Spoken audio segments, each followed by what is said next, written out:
Hola, buenos días muchachos, ¿qué tal? ¿Cómo están? Bienvenidos a nuestra clase de historia. Hoy vamos a continuar con nuestro tema. Estábamos hablando ya desde la clase pasada de Juan Vicente Gómez, también lo que se conoció como el gendarme necesario, según algunos intelectuales de la época. Tuvimos la oportunidad de hablar del positivismo, ¿verdad?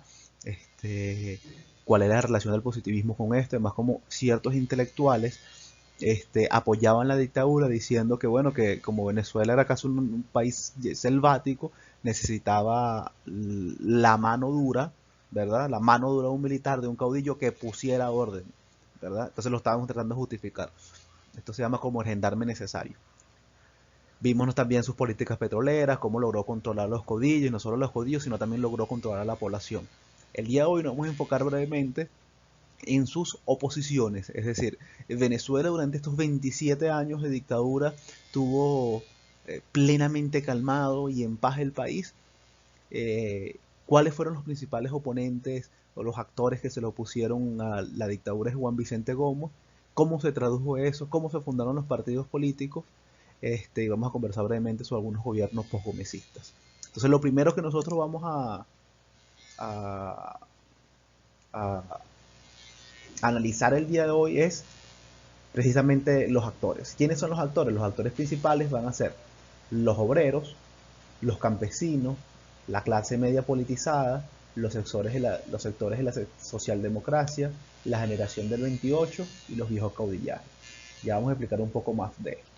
Entonces, lo primero a lo cual tenemos que hacer referencia va a ser y va a estar ligado precisamente a que estos distintos actores bajo distintos escenarios y además en distintas circunstancias, tuvieron la oportunidad de oponerse al gobierno de Gómez.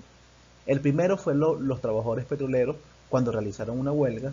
El sector campesinado ya había mostrado como síntomas de inquietud ya en 1930.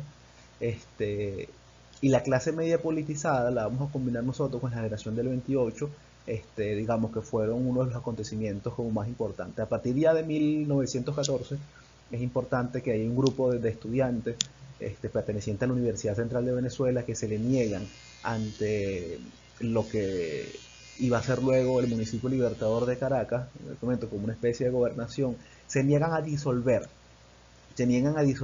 la asociación de estudiantes. Entre ellos estaba Gustavo Machado, algunos Zuluagas, etcétera, diciendo que, bueno, que violaban y atentaban la libertad de expresión y los derechos, y todos los derechos relacionados con la libertad. Por eso estos estudiantes se negaron a disolver esa asociación. Nosotros podemos decir entonces que va a ser el germen de esta generación del 28. Uno de los elementos como más característicos de la generación del 28, ¿verdad? Que son un grupo de estudiantes dentro de la Universidad Central de Venezuela, que se rebelan abiertamente y otras veces más silenciosamente o soterradamente contra las dictaduras, es que van a ser una oposición no violenta. Antes de la negación del 28, la oposición va a ser fundamentalmente violenta. Ahorita vamos a explicar el caso de cómo se expresaba esa posición fundamentalmente violenta.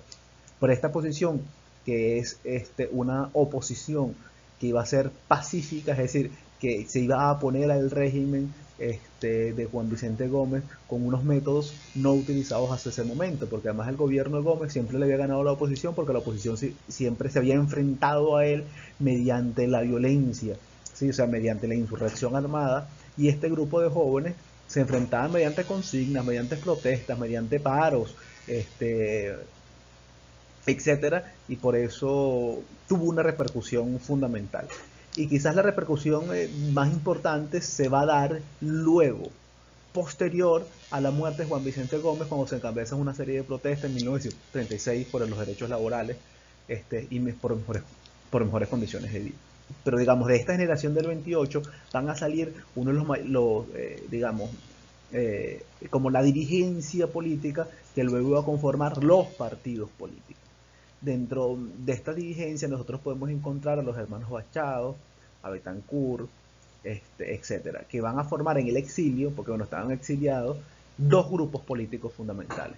El primero va a ser el PRV, el Partido Revolucionario Venezolano, que lo van a fundar los hermanos Machado, que posteriormente se iba a convertir en lo que es hoy el Partido Comunista de Venezuela, y el ARDE, que es la agrupación revolucionaria de izquierda de Barranquilla, fundada por Rómulo Betancourt, que luego se iba a convertir en Acción Democrática.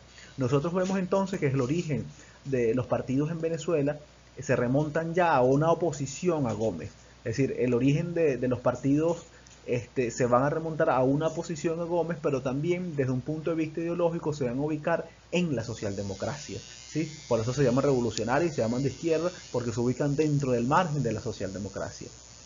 Este, Cuando nosotros hablamos, que yo les comentaba, hasta hablamos como de oposiciones armadas, una de esas mayores incursiones fue la del barco Falker, una operación que hizo Ramón Delgado Chalbó, padre, contra Juan Vicente Gómez, que reunió, bueno, durante mucho tiempo una serie de recursos, juntó una gente y salieron como desde Noruega, imagínense, desde Noruega para llegar a Venezuela, y no salieron como de un país caribeño, porque en ese momento tanto las embajadas y los países europeos como Estados Unidos apoyaban a Juan Vicente Gómez, y cualquier incursión marítima iba a ser detenida, como en otras ocasiones pasó.